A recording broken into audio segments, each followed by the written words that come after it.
Hello my dear students.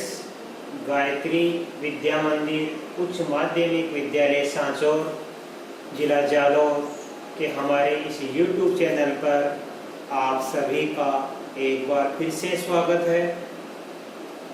प्रिय विद्यार्थियों, आज हम कक्षा 9 की विषय गणित अध्याय 13 पृष्ठीय क्षेत्रफल और आयतन, इसकी प्रश्नावली 13.1 का सवाल नंबर 3 से हल करना सीखेंगे। प्रिय विद्यार्थियों, इस प्रश्नावली के सवाल नंबर 3 की शुरुआत करने से पहले मैं एक बार फिर दोहराना चाहूँगा कि यदि आपने अभी तक हमारे YouTube चैनल को सब्सक्राइब नहीं किया है तो सब्सक्राइब ज़रूर करें, जिससे कि आपको आगे आने वाले हमारे नए वीडियोस की नोटिफिकेशन समय पर प्राप्त हो और आप अपनी पढ़ाई को निर्बाध रूप से सुचारू रूप से जारी रख सकें। देखिए बच्चों, हमारा क्वेश्चन नंबर 3 में क्या है, अपनी बुक में लिखा है किसी आयताकार होल के फर्श का परिमाप 250 मीटर है। यदि 10 रुपए प्रति मीटर स्क्वायर की दर से चारों दीवारों पर पेंट कराने की लागत 15,000 रुपए है, तो इस स्थान की ऊंचाई ज्ञात कीजिए। देखो बच्चों, सवाल जो है मैंने लिखा है पे, एक आयताकार होल के फर्श का परिमाप, फर्श मतलब आंगन, फर्श का परिमाप 250 मीटर दिया है। अब आयताकार होल होगा वो घनाभ कहलाता है और वर्गाकार जो होल होता है वो घन कहलाता है। राइट, जो हमारा कमरा है या जो हमारा रूम है या जो हमारा हॉल है वो आयताकार भी हो सकता है और वर्गाकार भी हो सकता है। तो वर्गाकार होल के फर्श का परिमाप होता तो हम उसको घन मानते, लेकिन आयताकार होल है तो आयताकार होल के फर्श का परिमाप 250 मीटर है। राइट, 10 रुपए प्रति मीटर स्क्वायर की दर से चारों दीवारों पर पेंट कराने की लागत 15,000 रुपए है। होल की ऊंचाई ज्ञात कीजिए। बच्चों देखो ध्यान से, हम सबसे पहले यहां लिखेंगे, देखो यहां से। अब ये होल की ऊंचाई में ज्ञात करनी है, तो अब होल की ऊंचाई लिखेंगे, एच मान लेंगे कि माना आयताकार होल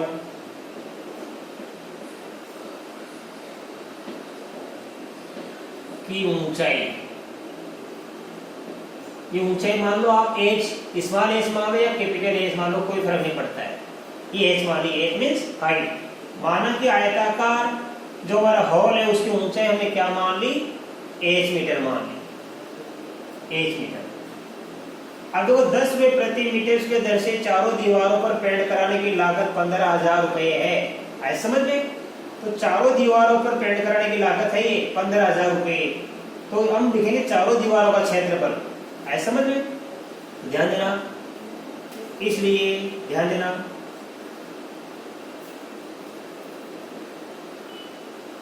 कमरे की चारों दीवारों का क्षेत्रफल ज्ञात करेंगे। कमरे की चारों दीवारों का क्षेत्रफल ज्ञात करेंगे। देखो बच्चों, कमरे की चारों दीवारों पर पेंट कराने की लागत कितनी है, 15,000 रुपए, और किस दर से है, 10 रुपए प्रति मीटर स्क्वायर की दर से। तो कमरे की चारों दीवारों का क्षेत्र ज्ञात करेंगे हम। देखो कैसे, पेंट कराने की कुल लागत, पेंट कराने की कुल लागत और इसमें भाग दे देंगे 1 मीटर स्क्वायर पर पेंट कराने की लागत। 1 मीटर स्क्वायर पर पेंट कराने की लागत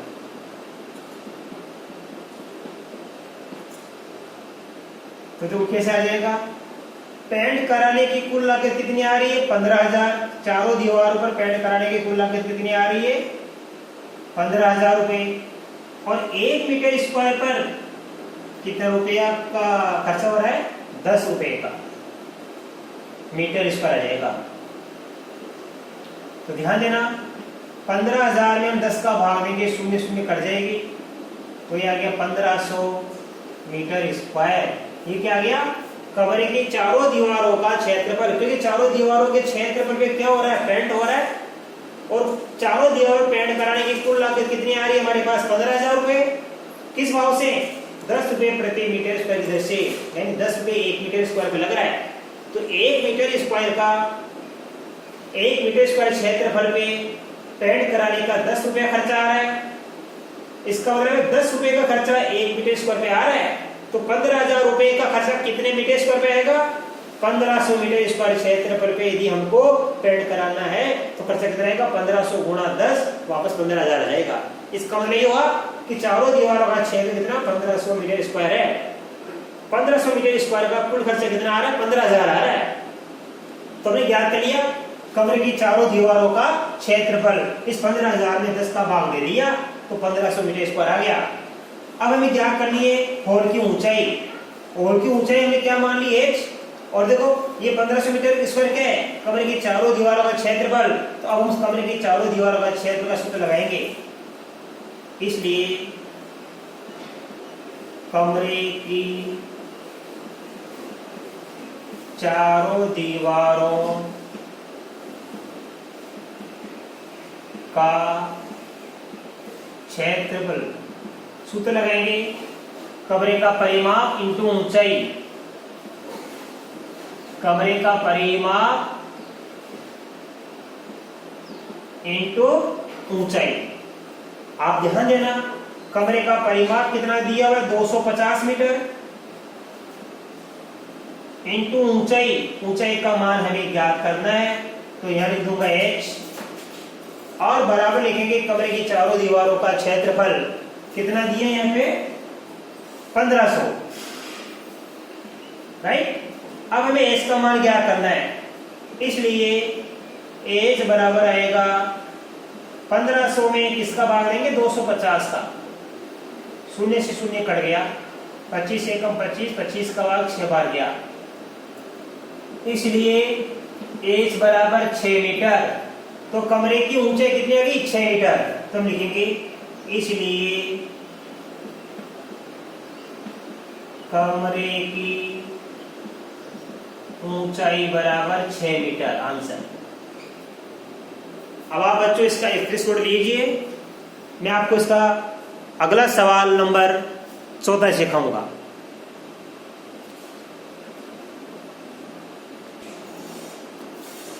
देखिए बच्चों क्वेश्चन नंबर 4 में क्या लिखा है, इसमें लिखा है किसी डिब्बे में भरा हुआ पेन 9.375 मीटर स्क्वायर के क्षेत्रफल पर पेंट करने के लिए पर्याप्त है।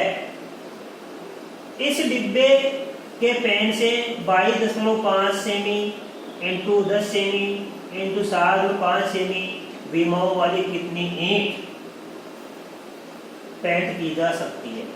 तो देखो समझ आ गया सवाल, पेंट से भरा एक डिब्बा है और डिब्बे में भरा पेंट का क्षेत्र कितना हो गया 9.375 मीटर स्क्वायर, यानी वो 9.375 मीटर स्क्वायर के क्षेत्र पे उस डिब्बे में भरे पेंट से हम पेंट कर सकते हैं।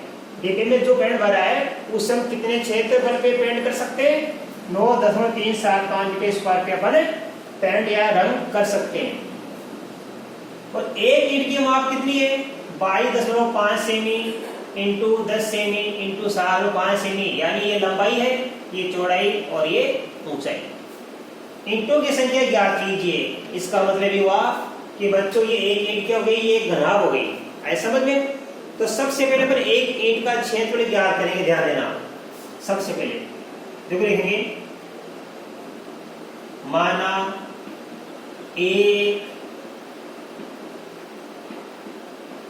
ईंट की लंबाई L बराबर 22.5 सेमी, चौड़ाई हमने बी मान ली कितनी, चौड़ाई को बी लिखते हैं 10 सेमी,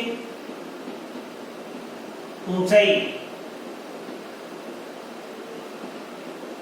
एच मान ली हमने कितनी 7.5 सेमी। अब हम लिखेंगे इसलिए एक ईंट का क्षेत्रफल, एक ईंट का कुल क्षेत्रफल, और ईंट किसकी आकृति होती है बच्चों, ईंट एक घनाभ होती है, तो घनाभ के फर्स्ट ये क्षेत्रफल का सूत्र लगाएंगे 2 गुणा L B plus B H plus H L. देखिए बच्चों एल ये रहा, बी ये रहा, एच ये रहा, एक बार इन दोनों को गुणा कर दो आप, प्लस फिर एक बार इन दोनों को गुणा कर दो आप, प्लस एक बार इन दोनों को गुणा कर देना, और यहां लिख देना सेमी स्क्वायर। देखो बच्चों 22.5 को 10 से गुणा करना तो 225 आएगा, गुणा करके देखना। इसी प्रकार 10 को 7.5 से गुणा करेंगे, देखो यहाँ 10 मिनट जाएगा 225 आ गया, फिर 10 से गुणा करेंगे ये 10 मिनट जाएगा तो ये आ जाएगा 75। अब 22.5 का गुणा करेंगे 7.5 से, तो गुणा करके देख लो आप, 5 25 आश्री की 2 बाई 5 110 में 2 जोड़ देंगे 112, 7 बजे 35 की 5 आश्री की 3 बाई 7 154 3 157, 5 का 5 5 2 7 7 1 8 5 1 6 1 का 1, अब 1 1 2 से छोड़ के लगाएंगे 168.75 सेमी स्क्वायर। अब आगे करेंगे अपन इसको, देखो ध्यान से, मैं यही कर देता हूं इसको, 225 से पिछले जोड़ देंगे कितना जगह 300, और 300 168 तो 7 5 जोड़ देंगे तो आगे 2 की जगह 2, इन सब का जोड़ेंगे 468.75 सेमी स्क्वायर। फिर मैं इसको यहीं आगे कर देता हूं, इनको गुणा कर देंगे। अब देखो 2 पंजे 10 के 0 हासिल की 1, 2 7 14 1 15 की 5 हासिल की 1, 2 16 16 1 17 के 7 हासिल की 1, 2 के 12 12 1 13 की 3 हासिल की 1, 2 चौके 8 8 1 9, 1 1 2 संख्या छोड़ के लगाएंगे दशमलव, यह आ गया एक ईंट का क्षेत्रफल। अब देखो इसी माप की कितनी ईंटों पर इतने कलर का या इतने कलर का क्षेत्रफल हो सकता है, ईंटों की संख्या में ज्ञात करनी है। तो लिखेंगे, देखो ईंटों की संख्या मानेंगे अपन ए, लिखेंगे माना ईंटों की संख्या बराबर क्या मान ली अपन ने एन ईंटें, बस पता नहीं कितनी ईंटें एन मान ली अपन ने। तो लिखेंगे इसलिए ध्यान देना एन गुणा एक ईंट का क्षेत्रफल बराबर आएगा कुल क्षेत्रफल,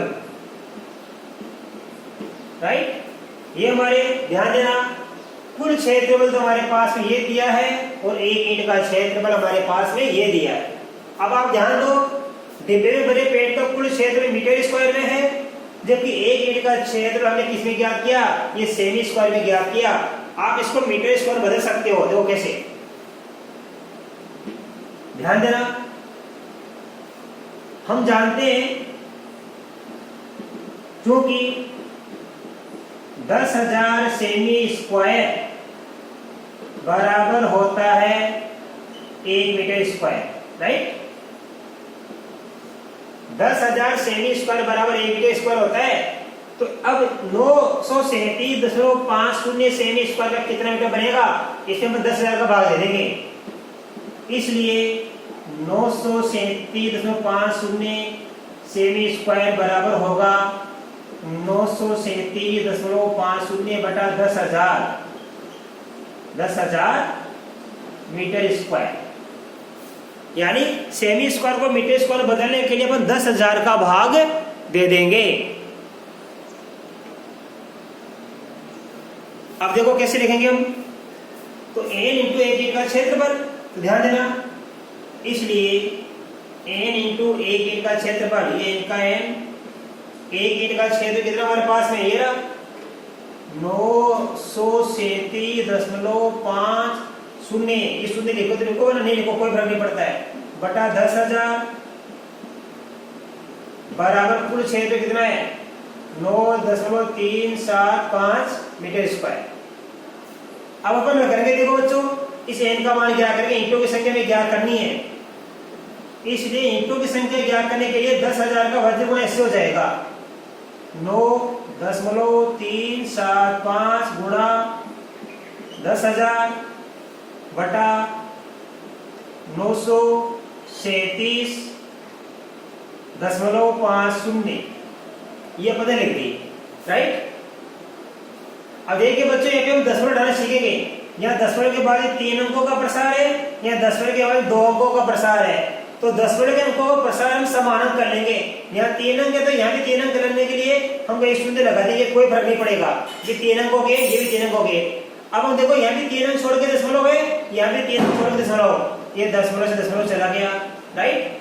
अब देखो 2 शून्य से हमारे पास 2 शून्य चला गया, अभी 9,375 से 9,375 चला गया, तो कितना बच गया हमारे पास 100, अर्थात 100 ईंटें, ईंटों की संख्या कितनी आएगी 100 ईंटें। तो डिब्बे में जो पेंट भरा हुआ है 9.375 मीटर स्क्वायर पर, उससे अपन कलर कर सकते हैं, इस कलर से इस माप की कितनी ईंटों पर हम पेंट कर सकते हैं, इस माप की हम 100 ईंटों पर ये पेंट कर सकते हैं। अब आप बच्चों इसका स्क्रीनशॉट लीजिए, इसके बाद मैं आपको अगला सवाल नंबर 5 सिखाऊंगा।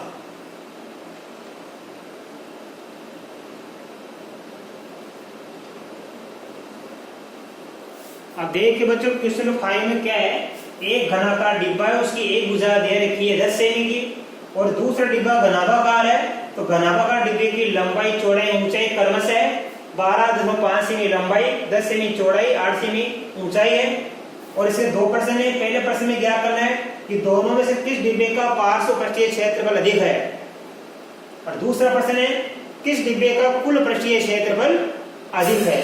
तो पहले हम पता करेंगे दोनों का पार्श्व पृष्ठीय क्षेत्र ज्ञात कर लेंगे।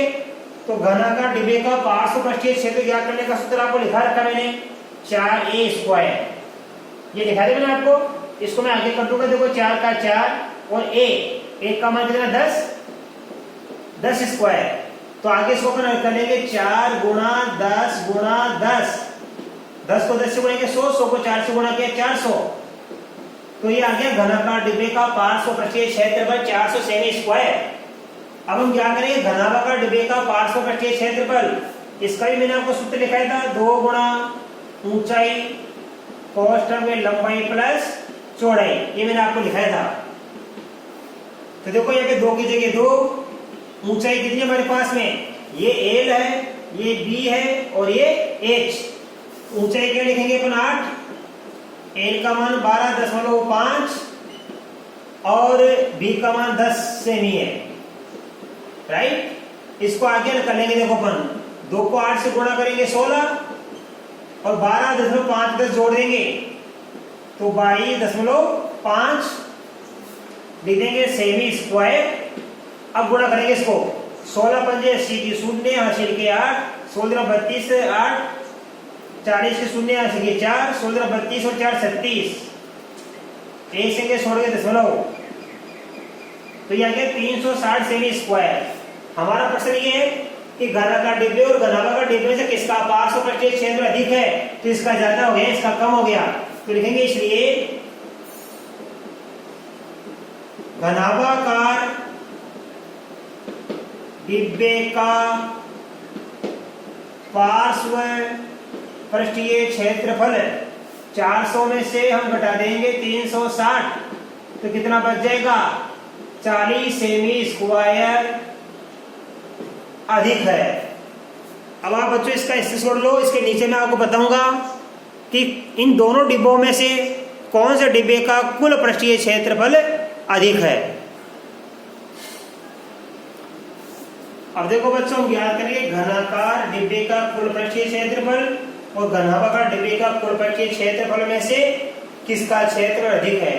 तो घनाकार डिब्बे का कुल पृष्ठीय क्षेत्र 6 पर आपको लिखा रखा है, तो देखो कैसे करेंगे इसको, ये 6 का 6 गुणा 10 का स्क्वायर, तो ये हो जाएगा 6 गुणा 10 गुणा 10, ये बन जाएगा 600 सेमी स्क्वायर।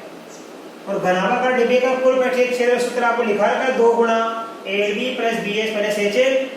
तो देखो मान भर दीजिए आप, एल बी का मान कितना हमारे पास 12.5 10, फिर बी एच 10 गुणा 8, फिर एच एल 8 गुणा 12.5 सेमी स्क्वायर। 2 का 2, 12.5 को 10 से गुणा करेंगे तो 125 आता है, 10 को 8 से गुणा करने पर 80 आता है, और 8 को 12.5 से गुणा करेंगे तो ये आता है 1000 यानी 100। एक संख्या छोड़ दशमलव, 125 को 8 से गुणा कर 1000 आता है, और एक संख्या छोड़ दशमलव 100 आ गया ये। अब देखिए बच्चों, ये हो गया 2, इन सबको जोड़ देंगे 100 और 125 225 में अपन जोड़ देंगे 80, तो 225 में 80 जोड़ देंगे कितना बन जाएगा 305 का गुणा करेंगे 2 से तो ये आ जाएगा 610 सेमी स्क्वायर। अब हमें पता करना है दोनों में से किस डिब्बे का पृष्ठीय क्षेत्र अधिक है। घनाकार डिब्बे का कुल पृष्ठीय क्षेत्र है हमारे 600 सेमी स्क्वायर, और घनाभाकार डिब्बे का कुल पृष्ठीय क्षेत्र 610 सेमी स्क्वायर। तो स्पष्ट है घनाभाकार का अधिक है। घनाभाकार डिब्बे का कुल पृष्ठीय क्षेत्रफल अधिक है। कितना अधिक है?